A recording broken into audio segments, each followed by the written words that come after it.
जय श्री श्याम। यह कहानी सच्ची घटना पर आधारित है। हमारा एकमात्र उद्देश्य आप सभी के जीवन में भक्ति का प्रकाश करना है और आपको श्याम बाबा के चरणों से जोड़ना है। इसलिए आपसे विनती है, पूरी कहानी को जरूर से सुने और शेयर करके हमारे इस उद्देश्य में अपनी हिस्सेदारी दें। ये बात आज से करीब 10 वर्ष पुरानी है। दिल्ली में एक मध्यम वर्गीय परिवार निवास करता था। परिवार में 5 सदस्य थे। सभी अपने अपने जीवन को सफल बनाने में लगे हुए थे। परिवार के लोग भगवान में कम और अपने परिश्रम में ज़्यादा विश्वास करते थे। वैसे तो सभी लोग ही परिश्रम करते हैं, किंतु उनकी आस्था भगवान में भी होती है और वो सोचते हैं हम कुछ भी नहीं कर रहे, जो करते हैं सब भगवान ही करते हैं। बात भी सही है। मेरे श्याम ही सब करते हैं, हम तो बस उनके खिलौने हैं। लेकिन ये परिवार भगवान में अत्यधिक विश्वास करने को अंधविश्वास का नाम देता था।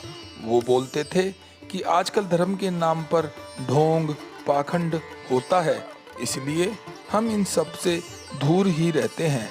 लेकिन जैसे सूरज के बिना दिन नहीं निकल सकता, वैसे ही भगवान की भक्ति के बिना जीवन की कल्पना करना भी असंभव है। मेरे श्याम बाबा ही तो इस संसार की प्राणवायु हैं। लेकिन ये बात इस परिवार के समझ नहीं आती और परिवार अपना जीवन आनंद से जी रहा था। परंतु कहते हैं ना, स्थायी सुख तो केवल श्याम बाबा की भक्ति में ही है। कुछ ऐसा ही इस परिवार के साथ हुआ।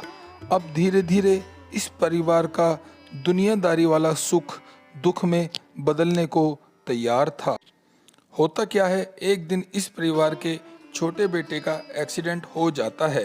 रास्ते के लोगों ने उसको हॉस्पिटल में एडमिट करा और फिर इसके फ़ोन से इसके किसी मित्र को फ़ोन करके सूचना दी। वो मित्र बाबा श्याम का परम भक्त था। उसके जीवन का मतलब श्याम बाबा ही था। अब वो मित्र तत्काल हॉस्पिटल आया और उसके परिवार को भी सूचित करा। उस लड़के के पिता ने वाहन न होने की वजह से उस मित्र को बोला कि मुझे अपने साथ लेकर ही चलो हॉस्पिटल। अब वो मित्र और उस लड़के के पिता दोनों मोटरसाइकिल पर सवार होके हॉस्पिटल को चल दिए। पीछे पीछे बाकी परिवार के सदस्य भी आ रहे थे। रास्ते में दोनों एक रेड लाइट पर खड़े थे तो मित्र उस लड़के के पिता से बोलता है, अंकल जी आप चिंता मत करो, राहुल ठीक हो जाएगा, बाबा श्याम उसकी रक्षा करेंगे। पिता ने कुछ भी उत्तर नहीं दिया, मानो उसने सुना ही नहीं। मित्र ने फिर से उसके कहा कि मेरे खाटू नरेश उसके साथ हैं, उसको कुछ भी नहीं होगा, आप मेरा यकीन करो। अब इस बार पिता बोला कि कैसे रक्षा करेंगे, उसने तो आज तक किसी भगवान को हाथ तक नहीं जोड़े। दोस्त मुस्कुराया और बोला, जो कुछ लेने के बदले में कुछ दे वो भगवान नहीं होता। आज तक उसने हाथ तक भी बेशक ना जोड़े हों, परंतु मुझे मेरे श्याम पे भरोसा है। राहुल के पिता बोले, चलो जल्दी करो, मुझे तत्काल हॉस्पिटल जाना है, बाद में बात करेंगे। अब दोनों लोग हॉस्पिटल पहुंच गए। हॉस्पिटल में जाते ही डॉक्टर ने सारी बात बताई कि आपके लड़के को अभी ऑपरेशन की ज़रूरत है, उसको दिमाग में चोट आई है और कुछ भी संभव है, इसलिए आप हॉस्पिटल के ज़रूरी कागजों पर अपने हस्ताक्षर करो ताकि हम जल्दी से जल्दी तैयारी कर सकें ऑपरेशन की। प्यारे भक्तों, राहुल के पिता ने तुरंत हस्ताक्षर कर दिए। अब बाकी परिवार के सदस्य भी आ चुके थे और डॉक्टर साहब भी आ गए जिन्होंने उसका ऑपरेशन करना था। राहुल के पिता एक बार डॉक्टर से मिलकर ऑपरेशन संबंधित जानकारी लेनी थी। जानकारी क्या, उनको तो बस डॉक्टर से राहुल के ऑपरेशन की गंभीरता को समझना था। डॉक्टर साहब मेरा बेटा ठीक तो हो जाएगा ना? जाते ही राहुल के पिता ने डॉक्टर से पूछा। डॉक्टर बोला, जी आप घबराएं नहीं, हम अपना बेस्ट देंगे। अभी कुछ क्लियर नहीं है। ऑपरेशन के बाद की स्थिति ही निर्धारित करेगी कि मरीज को कितना आराम आएगा। ऐसा बोलकर डॉक्टर ने राहुल के पिता को समझाया। अब राहुल के पिता के पास बस इंतजार था और उम्मीद थी कि सब अच्छा होगा। राहुल की माँ का तो रो रो कर बुरा हाल था। उसका छोटा भाई भी शांत बैठा हुआ था, मानो बेबसी ही बेबसी थी। तभी अचानक हॉस्पिटल के एक कर्मचारी ने आकर राहुल के पिता को राहुल का सामान दिया जो उसके पास था, जैसे कि पर्स, मोबाइल, घड़ी और कुछ किताबें और एक लॉकेट। वो लॉकेट कोई आम लॉकेट नहीं था, वो लाल धागे में मेरे श्याम बाबा का लॉकेट था। उस पे लिखा था, हारे का सहारा बाबा श्याम हमारा। राहुल के पिता ने वो देखा और कर्मचारी को बोला, ये हमारे बेटे का नहीं है। लेकिन कर्मचारी ने कहा, अभी एमआरआई कराने से पहले मैंने खुद उसके गले से निकाला है और मैंने उसको बाबा रक्षा करो बोलते हुए भी सुना था।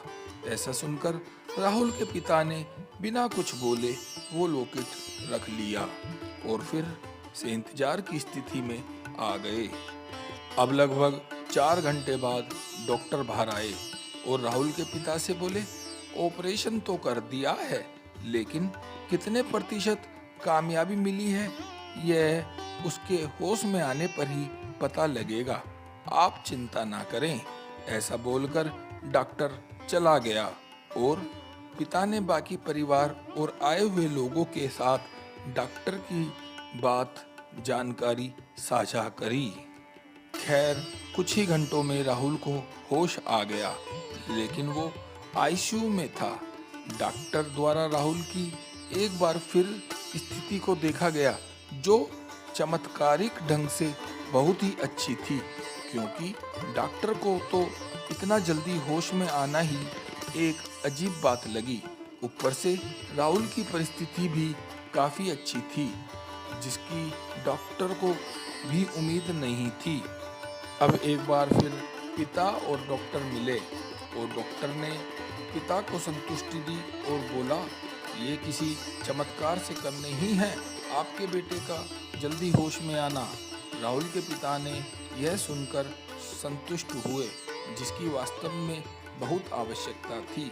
कुछ ही देर में एक अनजान व्यक्ति हॉस्पिटल में आया और हॉस्पिटल के स्टाफ से बोला, सुनो, कल जो यहाँ एक एक्सीडेंट का केस आया था उसका क्या हाल है? स्टाफ द्वारा उसको सही मंजिल पर भेज दिया गया और उसने वहाँ जाकर राहुल के पिता को बोला, जय श्री श्याम। राहुल के पिता ने अनजान भाव से उसके आगे हाथ जोड़ दिए। व्यक्ति ने बोला, अब क्या हाल है आपके बेटे का? वैसे तो वो जरूर पहले से अच्छा होगा, लेकिन डॉक्टर का क्या कहना है? राहुल के पिता बोले, राहुल अब खतरे से बाहर है, लेकिन मैंने आपको पहचाना नहीं। व्यक्ति बोला, मैं ही आपके बेटे को कल हॉस्पिटल लेके आया था। इतना सुनते ही राहुल के पिता ने दोनों हाथ जोड़कर उनका अत्यधिक धन्यवाद करा। व्यक्ति बोला, मैंने कुछ नहीं करा, जो करा मेरे बाबा ने करा। मैं तो खाटू धाम से बाबा के दर्शन करके आ रहा था। इस बच्चे का एक्सीडेंट मेरे सामने हुआ था, इसलिए मैं तत्काल इसको कार में डालकर हॉस्पिटल ले आया और रास्ते में मैंने अपने बाबा के कुंड का जल की कुछ बूंदें इसके मुंह में डाल दी और बाबा का लॉकेट इसके गले में डाल दिया और बोला, बस बाबा रक्षा करो बोल, बस हॉस्पिटल आने वाला है। इतना सुनते ही राहुल के पिता बोले, खाटू श्याम बाबा की बात कर रहे हो आप? और वो लॉकेट दिखाया। व्यक्ति बोला, हाँ, यही तो है मेरे श्याम। हारे के सहारे बाबा श्याम हमारे। अब आप भी बोलो जय श्री श्याम कमेंट बॉक्स में। अब वो व्यक्ति दोबारा आने का वादा करके वापस चला गया। अब डॉक्टर के हिसाब से तो अगले कुछ सप्ताह राहुल को आईसीयू में ही रहना था, परंतु राहुल की चमत्कारिक ढंग से रिकवरी देखकर डॉक्टर्स भी हैरान थे, मानो सभी दवाई दुगना असर कर रही हों। 4 दिन बाद ही राहुल अपने रूम में आ गया और बोलने लायक भी हो गया। अब सब कुछ सही हो रहा था। एक दिन डॉक्टर राहुल को देखने आए तो वो राहुल के पिता से बोले कि आपके बेटे पर जरूर किसी दिव्य शक्ति की कृपा हुई है, क्योंकि मेडिकल साइंस के हिसाब से तो इतनी जल्दी रिकवरी असंभव है। वैसे भी मस्तिष्क की चोट अपने साथ बहुत साइड इफेक्ट लेकर आती है, परंतु राहुल ने बहुत ही जल्दी और अच्छी रिकवरी करी है। यह आपकी भक्ति का ही प्रभाव है। अब राहुल और उसके पिता चुप डॉक्टर को सुन रहे थे और सोच रहे थे, यह हमारी नहीं, उस भले इंसान की भक्ति का ही प्रभाव है। अब एक बार और अंतिम बार वो बाबा श्याम का भक्त राहुल से मिलने अस्पताल पहुंचा। उसी दिन राहुल को छुट्टी भी मिलने वाली थी और राहुल ने उसको हाथ जोड़कर धन्यवाद बोला और उसके पिता ने भी उनके सम्मान में हाथ जोड़े। राहुल ने बोला, अंकल, आपकी मुझसे बस एक ही लाइन याद है कि बाबा रक्षा करो इस बालक की, लेकिन जिस बाबा ने मेरी रक्षा करी है उनके बारे में मुझे विस्तार से बताओ। इतना सुनते ही वो बाबा का भक्त खुश हो गया और बोला, बेटा, मैं आपके पापा जी को अपना नंबर दे जाऊंगा, तुम पहले अच्छे से ठीक हो जाओ। राहुल बोला, मैं अब ठीक हूँ, लेकिन वो व्यक्ति कुछ और ही चाहता था, इसलिए उसने सही समय का इंतजार करना ही उचित समझा और राहुल के अच्छे स्वास्थ्य के लिए शुभकामनाएं देकर वो चला गया। कुछ दिन बाद राहुल का जीवन फिर से पटरी पर आ गया। अब उसको बस एक ही धुन लगी थी कि वो बाबा के दर्शन करे। राहुल ने अपने पिता से उस श्याम भक्त का नंबर लिया और उनको फ़ोन करके मिलने का आग्रह करा और अगले दिन ही दोनों की मुलाकात फिर से हो गई और श्याम भक्त ने राहुल के आगे खाटू नरेश की चर्चा का भंडार खोल दिया। अब राहुल तत्काल 3 बाणधारी के दर्शन करना चाहता था। व्यक्ति ने समझाया कि मंदिर में 11 पर बहुत भीड़ होगी, तुम अभी हॉस्पिटल से आए हो, थोड़े दिन बाद चलते। लेकिन राहुल ने बोला, आप मेरे पर ये अंतिम एहसान कर दो। मानो नास्तिक राहुल के अंदर भक्ति का ज्वार भाटा फूट गया हो। उसकी इतनी तीव्र इच्छा देखकर उस भक्त ने बोला, तो ठीक है, अपने परिवार को भी ले चलो, सभी चलते हैं फिर बाबा श्याम के मनमोहक दर्शन हेतु। न जाने कैसे, लेकिन सभी चलने को राजी हो गए।